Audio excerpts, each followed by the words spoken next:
Hello everyone, हाय। सो आज हम बात करते हैं वर्ल्ड स्पेस लॉन्च साइट्स के बारे में। तो जैसा आप मैप के अंदर भी देख रहे हो, पूरा map pink and blue colour का हो रखा है। तो ये कंपैरिजन है रशिया, अमेरिका एंड चाइना के बीच में। तो मेनली है चाइना एंड अमेरिका के बीच में। चाइना ने पिछले 10 साल के अंदर 2016 से 2026 के बीच में 513 लॉन्च साइट्स बनाए हैं, लॉन्चेस किए हैं। वहीं अमेरिका ने 754 लॉन्च साइट्स एंड लॉन्चेस वगैरह किए हैं।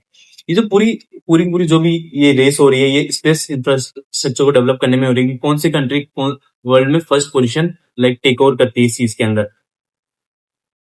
ये जो जितना भी डेटा आप देख रहे हो, हिनरिच फाउंडेशन ने मिलकर बनाया है किसी एक ऑर्गेनाइजेशन के साथ में, ताकि लोगों को डेटा अवेलेबल कराया जाए कि वर्ल्ड स्पेस में कहाँ पे कौन कौन सी कंट्रीज किस किस पोजीशन को होल्ड कर रही है।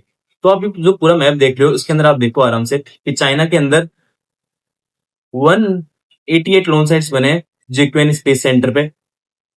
जिनसियांग स्पेस सेंटर से 144 लॉन्चेस हुए हैं। वहीं अमेरिका का अगर आप कंपेयर करोगे तो आप कंपैरिजन देखना कितने 200-300 लॉन्चेस का कंपैरिजन आ जाएगा स्पेस साइट से। कैनेडी स्पेस सेंटर पे आप देखो 499 लॉन्चेस हुए हैं। तो चाइना के वो दोनों मिला के ही 513 हो रहे हैं, या फिर सारे मिला के 513 हो रहे हैं। वहीं अमेरिका का ओनली एक कैनेडी स्पेस सेंटर 499 के पास में चला गया है। तो ऑफकोर्स गैप ज्यादा है, पर चाइना इस गैप को बहुत जल्दी टेक ओवर कर रहा है। पिछले अगर 10 सालों में देखा जाए तो चाइना ने अभी तक इस गैप को बहुत ही कम कर दिया है। अराउंड 200 की लॉन्चेस का डिफरेंस बचा है डिफरेंट डिफरेंट लॉन्च साइट से। ये जो लॉन्च साइट हो गया, इसको China and Russia and America तीनों के तीनों अच्छे लेवल पे डेवलप कर रहे हैं। बट रशिया सोवियत सेपरेशन के बाद से इस चीज में पीछे पीछे पीछे होता गया है। वो हमेशा से एस्ट्रोनॉट्स को ऊपर ही भेजता रहा है, बट अमेरिका एंड चाइना इस चीज के अंदर हाईली टेक ओवर कर रहे हैं। लॉन्च साइट्स स्ट्रेटेजिक एसेट्स भी होते हैं। जैसे अगर आप देख रहे हो तो इंफ्रास्ट्रक्चर हो गया, नेविगेशन हो गया, डिफेंस हो गया, एंड सबसे ज्यादा जरूरी है डिफेंस के लिए। हम और भी कंट्रीज की बात कर लेते हैं कि और कंट्रीज में क्या चल रहा है। जैसे अगर आप देख रहे हो तो रशिया के पास 192 लॉन्चेस है पिछले 10 साल के अंदर। उनके जितने भी स्पेस साइट्स है वहां से जैसे बैंकोर हो गया, पीटेक्स हो गया। बैंकोर से 98 है, पीटेक्स से 74 है। ऐसे कर करके उन्होंने 192 लॉन्चेस किए हैं। फ्रांस का गुयाना स्पेस सेंटर है जहां से उसके पास 75 लॉन्चेस होते हैं, एंड मैक्सिमम लॉन्चेस उसके वहीं से आते हैं।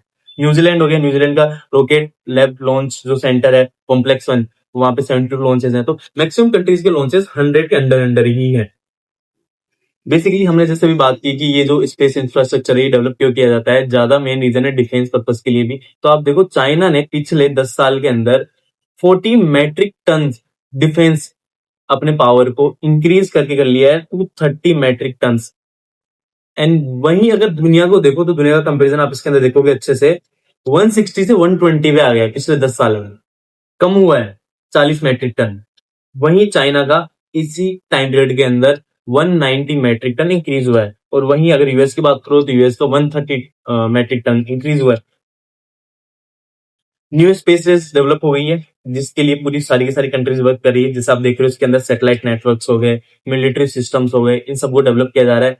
अमेरिका ने तो अपनी स्पेस फोर्स नाम से एक आर्मी बना दी है, आर्मी का फोर्थ विंग बना दिया है स्पेस फोर्स नाम से।